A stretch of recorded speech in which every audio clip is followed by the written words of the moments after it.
I have just arrived at the Blackwell Horse Camp for another cold night in the Teardrop camper. Already right now the temperature outside is about 5 degrees and it's only expected to get colder tonight. So me and Keith, in fact Keith's sitting right over there and has brought his van this time. We're going to have another fun evening of camping in the cold. And the last time we were out, I had forgot to turn back on that switch right there. And that switch runs 2 little fans down in the foot area that pulls heat from in this area and keeps the battery warmed up to a place where it can give off a charge. Right now the temperature is ranging right at that level where for some reason the battery shut off the last time. It's not supposed to shut off by the manual until like -5, and I don't know why, but it did. It shut off at about 4 or 5 degrees.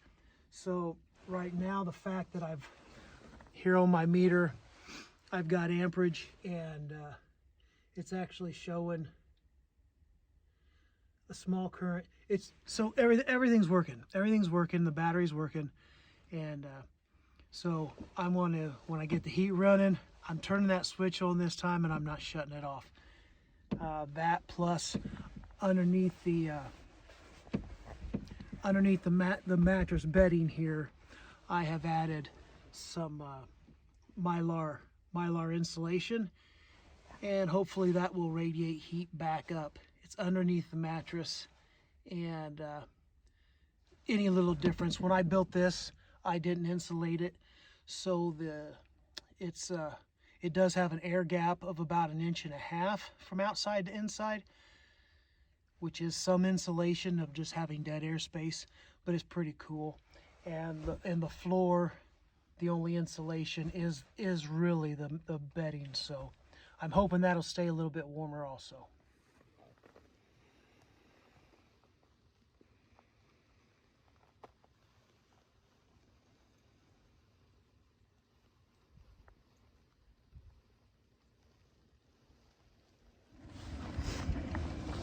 And on the last outing, because the diesel heater was shut off mid-cycle and didn't have its time to cool down through its normal shutdown phase, something inside did get damaged.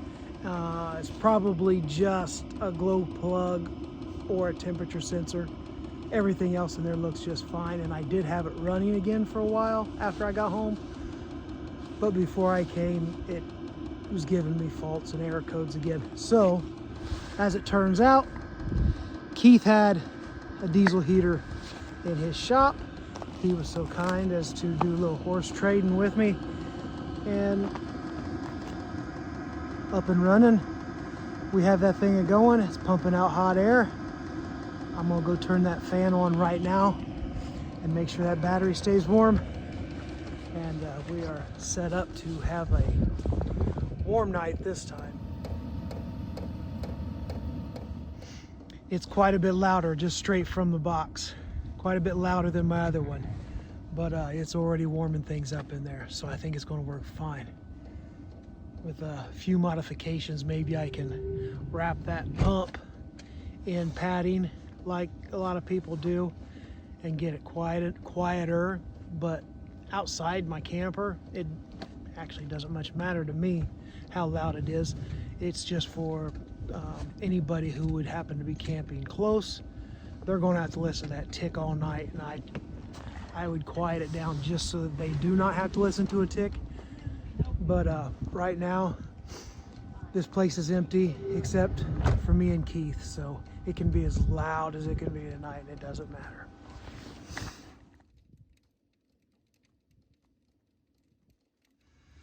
So the weather app says that it is 2 degrees outside right now, but the inside temperature is a balmy 48 degrees. So it feels very nice in here. And I'm going to cook a little supper now. I don't typically cook on these kind of outings. Typically a hot dog fork or boil some water, and if something very simple is what I usually do. That's just the way I do things, as simple as possible. I don't like to have the cleanup.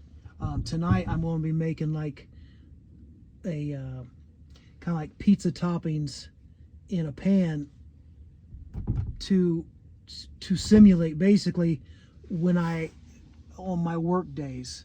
If I was to go to the truck at 9 o'clock on my break and then start heating this, would it be done by 11:30 when I am taking lunch?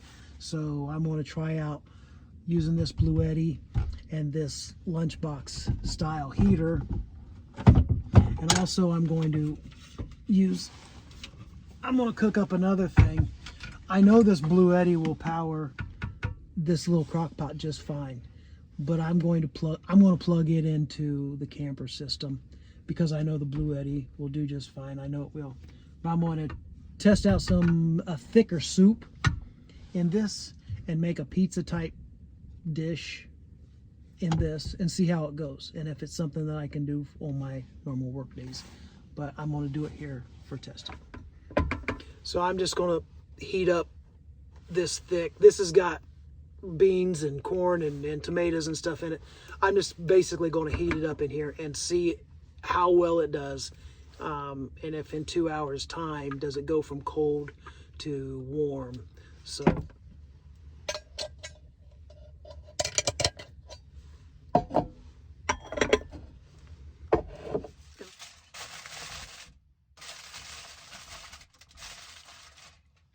So for this,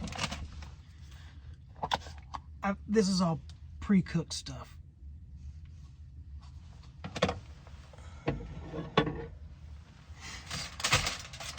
This will be like if I have leftovers some night, I can heat it up at my lunch the next day.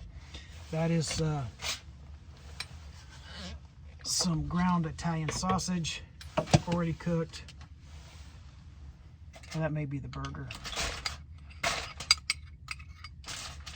There's the sausage.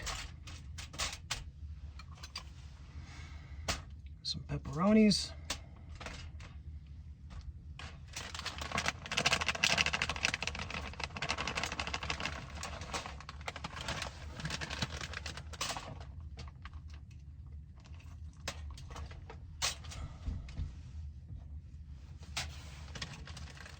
And I'm going to put in some black olives even.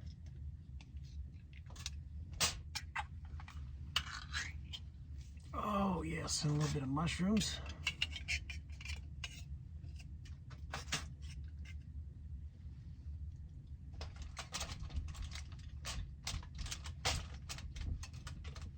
And lastly, some pizza sauce.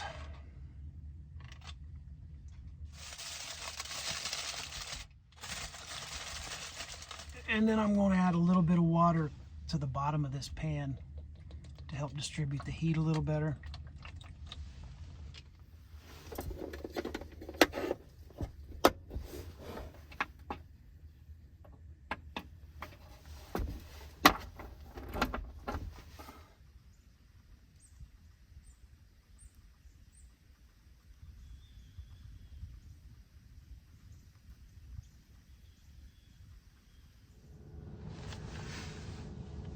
All right, so it has been 2 hours. So that is just like as if I had gone to break at 9 o'clock and came back to my truck at 11 o'clock, which is about when we get lunch. So you're going to find out just as soon as I am whether or not that's enough time to cook and warm up a meal with these two methods. But let's find out.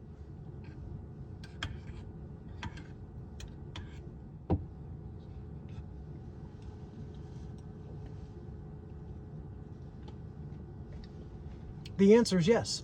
It warms it up just fine. It's not piping hot. It's not something that you have to blow on the spoon to cool down to get in your mouth. But that makes something very, very nice for lunch. But yeah, that'll work just fine. And now for this one, the outside of the box. The outside of the box is really warm.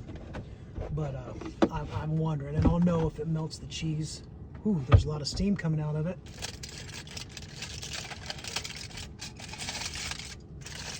Oh yeah. So the cheese is melted. This is steaming like crazy. This is hot. Oh yeah.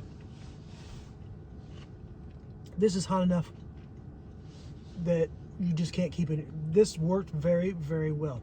This is a thumbs up. This is something I can put in my truck and have a hot meal. I'm very impressed with this. This worked great. And now you know, and now I know. Now that was really good. That was worth even doing again. And it's my kind of cleanup too. One of the reasons I don't cook warm meals like this when I go on trips, outings like this, is because the cleanup. That's basically cleaned up. All right, everything's all cleaned up. I put the table away. Sleeping bag's all laid out. Everything's warm in here. It's about 55 degrees in here. That's plenty warm enough for sleeping in 2-degree temperatures outside. I'm going to relax, watch a movie, and go to sleep. I'll see you in the morning.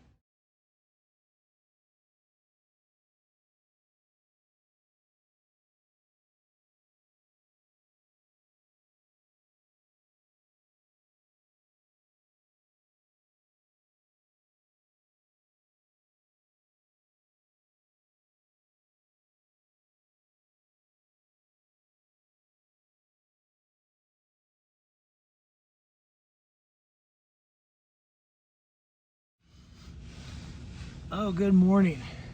It's already back up to 2 degrees this morning. I had a very good night. Not without incident though. This morning I realized the camper was getting chilled back down.